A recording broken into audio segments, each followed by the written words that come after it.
James Daniels, it's good to see you today. Good to be with you, man. We are live in the world's smallest Hampton Inn room. That's right. Just kind of making it work. Yeah, that's right. Which is a great parable for church planting. Working with what you got, making it happen. So why don't you tell us a little bit about your church and how you're connected with our church? Yeah, our church is Chelsea Presbyterian, and we are connected with the church as a daughter church of St. Patrick. One of the things that St. Patrick does is give us oversight, of course, support by way of prayer and funding and things of that nature. So in a lot of ways, Chelsea would remind you of St. Pat's because of our mission, which was, we made no qualms about it. We just took loving God, loving people, and loving life because it's simple and it's good and it's just there's so much mission packed up in that we just went ahead and took it as it was, and Jim gave his blessing on that, so that was great. That's great. Yeah. How'd you get connected with Jim in the first place? I was actually a teacher, and Jim was on the board of a school that I was teaching at, and he came and spoke to our teachers, and he was talking about the incarnation. He was talking about a lot of things that really opened my eyes to what teaching should be like from a biblical standpoint, from a theological standpoint. And so after that, we were actually in between churches at that point, and I told my wife, I was like, you got to hear this guy. Mm-hmm. So we ended up coming to St. Patrick through that relationship there. Okay. Yeah. That's awesome. Yeah. Glad you're with us. Yeah, and we enjoyed our years at St. Patrick. I think what we have learned as Larissa and I learned about loving your neighbor, sharing life, authenticity. Mm-hmm. Those are all things that were rooted in our time that we spent at St. Patrick. So I'm thankful for that time. I'm thankful for the friends I still have here, new and old, like you. And man, it's just great to be an extension of that community in the way that we are. Yeah. So you mentioned neighboring. We're right in the middle of a series called The Art of Neighboring. And if anything, church planting is always about the art of neighboring, but especially during the pandemic, when meeting in larger groups is pretty much impossible. Right. Would you say that your entire life right now is about the art of neighboring? Yeah, it's got to be. It's interesting because I was just talking to someone today, and I said we have 1, 2, 3, 4, 5 families from our subdivision, just in our area, a lot of them from our cul-de-sac that come to our church now, and a lot of it wasn't just inviting them to church, but sharing life with them, living life with them, serving them in whatever we could, hanging out, and doing it in small ways. It doesn't always have to be a gathering in a crowd, although that has put a hamper on our growth as a church, being able not to gather that way. But just a lot of the folks that we have are just from one-on-one relationships that either I or someone in the church had with them. Yeah. And just begin to love on them, begin to seek out needs, contribute to other people's lives in a way that is what should make a good neighbor. So our text this week is the part of 1 Peter where he says that God says, "Be holy as I am holy." What does it mean to be holy in Chelsea, and how are you still accessible if you're holy? A lot of times people think of those things as being separate, but you've got to be accessible and set apart at the same time. Exactly, and I think I guess the way that I think of it is when I first felt the calling on my life to plant this church. I told God, if you wanted a man on a pedestal, if you wanted someone that had it all together, then I wasn't interested. I'm not your man. But I think the calling itself sets you apart. Your mission sets you apart.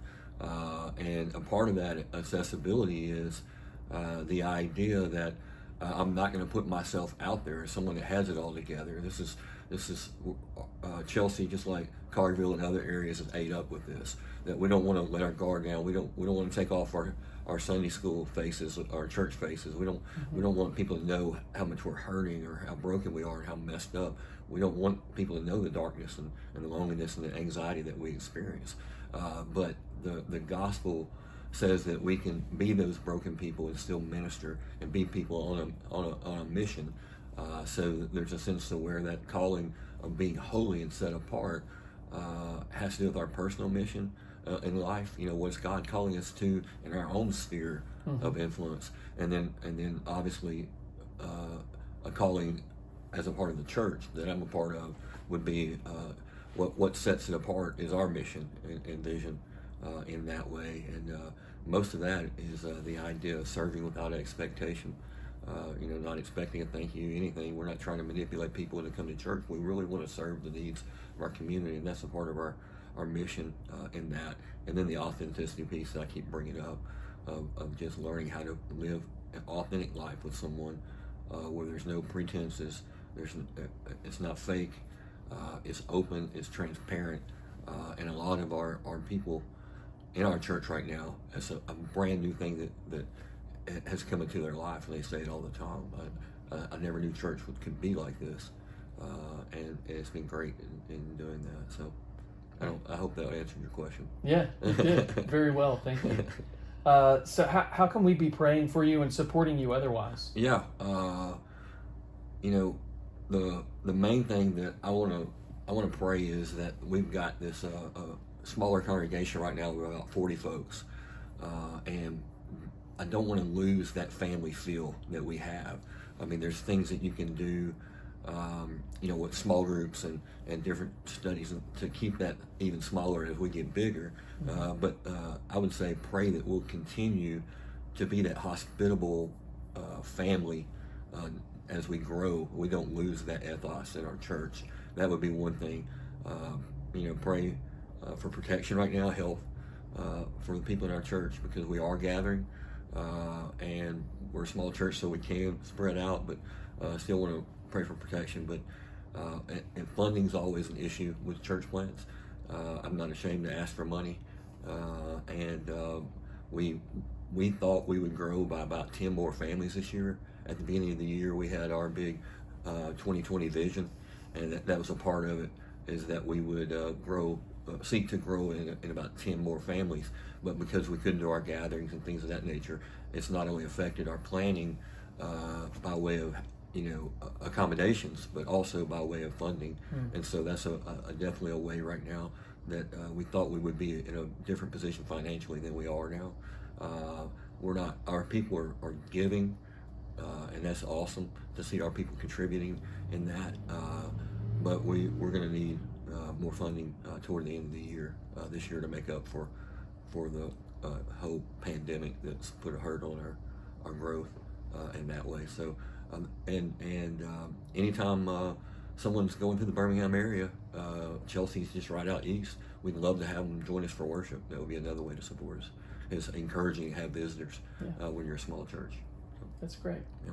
Thanks, James. Yeah, man. I love you, man. Yeah, I'm glad we're here hanging out for Presbyterian. Yeah, I am too, man. It's good to be with y'all. So, all right, yep. Let's go get some food. All right, sounds good.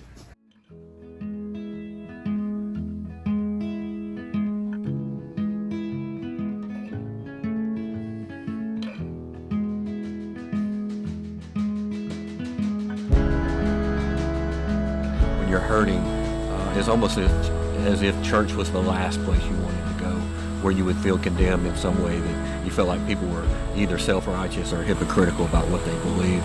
And I think part of that was that the same thing that Jesus ran into when he ran into the Pharisees, that they had reduced religion to a list of do's and don'ts. We're not trying to create a subculture of Christianity here. If things are good and true and beautiful, then they're of God. All of life is worship, and all of life is something sacred.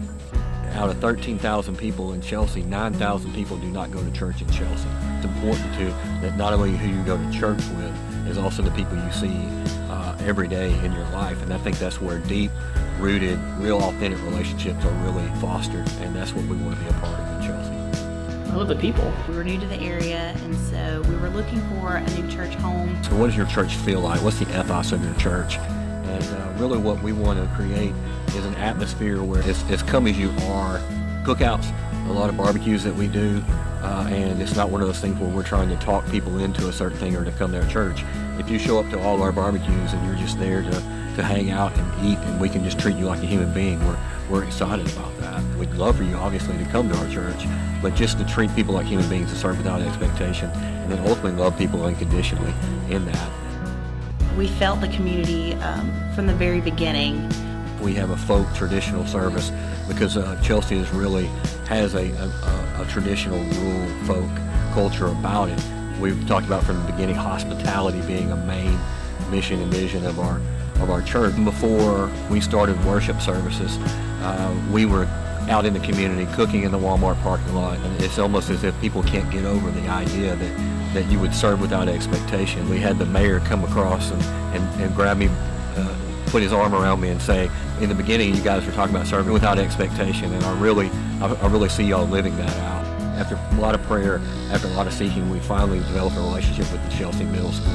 And so at 10:30 we meet there for worship.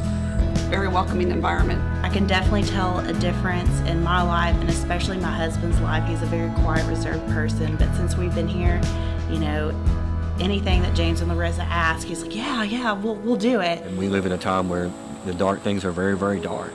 But in the midst of that, we celebrate the things that are really, really good, and they're better than the things that are really, really dark.